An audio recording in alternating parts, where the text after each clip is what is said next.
Deep in the sand there are many different subterranean layers, each one with a sky of wet twinkling sand. The lifts that take you down are unreliable and is likely to go one floor up as one floor down.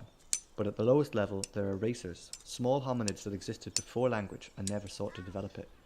They screech and attack anything that doesn't look like them. If you travel to the lowest level, it's possible to cut a pine tree in the forest. There are many two-headed trees that grow on these knolls and small rolling hills.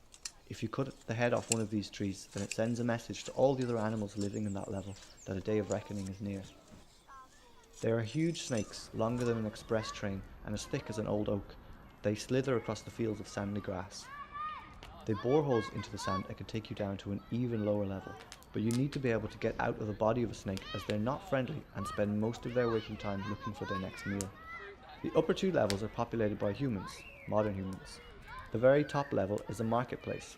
It has lots of shops and restaurants and stalls where you can buy all your shopping and meat and eat, and is designed for a social elite with enough money to spend. Nothing grows on this level, but all the vegetables are brought up from the lowest level. Above this level again is the domestic level, where houses are squashed together and many small streets and alleyways lead in between the houses. It's always dark and the twinkling black sand looks like stars above the houses. Because there's no sun here, the people go up into the desert to get their sun. They need a few hours a day before they get too hot and start to lose energy again. Some people who forget to go up into the sun suffer from a curious illness where they sleep for years and years, and when they finally wake up they have to learn to speak and how to walk again.